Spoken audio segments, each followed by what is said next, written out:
Students, আমি তোমাদের পলাশ sir. তোমরা এরকম প্রশ্ন প্রচুর দেখেছো হয়তো, যেখানে বলা আছে যে দুইজনের বয়সের রেশিও বলা আছে 5 বছর আগের বয়সের রেশিও এত ছিল, বা 4 বছর পরের বয়সের রেশিও এত হয়েছে, এরকম কিছু বলা আছে। কিন্তু এই রকম প্রশ্ন খুব কম দেখা যায় যেখানে দুটো জিনিসের রেশিও বলা আছে এবং দুটোর মধ্যে একটা বাড়ছে আরেকটা কমছে এবং নতুন রেশিও তৈরি হয়েছে। এই জিনিসটা এখানে দেওয়া আছে। একটি ক্লাসে ছেলেদের সঙ্গে মেয়েদের যদি বয়েজ আর গার্লসের কথা বলা হয় তাহলে রেশিও ছিল 2:3 এবং পরবর্তীকালে 3টি ছেলে ক্লাস থেকে বেরিয়ে গেছে এবং 3টি মেয়ে ক্লাসে জয়েন করেছে, নতুন রেশিও হয়েছে 3:7। আমি যদি ভাবি যে আগে 2x বয়েজ এবং 3x গার্লস ছিল, তাহলে আমি ভাবতে পারি যে পরবর্তীকালে 3y বয়েজ এবং 7y গার্লস হয়েছে।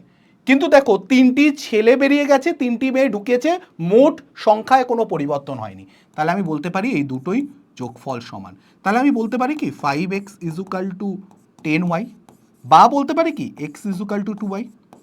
এবার আমি এক্সকে 2y দিয়ে রিপ্লেস করলে আমি দেখতে পাবো যে এই জায়গাটায় আমার ভ্যালুটা নতুন চলে আসবে 4y, আর বয়েজের ক্ষেত্রে আর গার্লসের ক্ষেত্রে নতুনটা চলে আসবে 6y। একই রকমভাবে পুরোনোটায় কোনো পরিবর্তন হবে না, কারণ অলরেডি ওটা ওয়াইই রয়েছে, আমি সেটাতেই রাখবো 7y। এবার একটু খেয়াল করে দেখো এখানে কি হচ্ছে। এখানে আমি দেখতে পাচ্ছি যে 1y কমেছে এবং এখানে 1y বেড়েছে। গার্লস 3 জন বেড়েছে, বয়েজ 3 জন কমেছে। তাহলে আমি বলতে পারি এই একটা ওয়াই কমার জন্য 3 জন বয়েজ কমেছে, একটা ওয়াই বাড়ার জন্য 3 জন গার্লস বেড়েছে। তাহলে y = 3।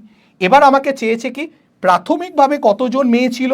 প্রাথমিকভাবে মেয়ের সংখ্যা যদি দেখি, ইনিশিয়ালি আমি দেখতে পাচ্ছি 6y ছিল। তাহলে 6y মানে 18। এটাকে আরেকটু সহজভাবেও ভাবা যায়। কিভাবে ভাবতে পারো, তুমি জাস্ট এটাকে অনুপাতটাকে যদি অ্যাজিউম করতে পারো 3:7 পরে হয়েছে, আগে ছিল 2:3, তাকে ডাবল করে দিয়ে 4:6 ভাবতে পারলে তাহলে দেখো এখানে 1 কমছে, এখানে 1 বাড়ছে। বুঝতে পারছো? সেই 1কে 3 ধরে নাও আর 6 মানে 18 বের করে নাও। তোমরা এইরকম ট্রিক্স যদি আরও জানতে চাও তাহলে আমাদের এই চ্যানেলে কিন্তু প্রত্যেক সোম, বুধ, শুক্রবার 1টা থেকে ক্লাস হচ্ছে। সেই ক্লাসটাকে অ্যাটেন্ড করো এবং এরকম আরও মজার মজার অঙ্ক প্র্যাকটিস করতে থাকো। চলো দেখা হবে ক্লাসে।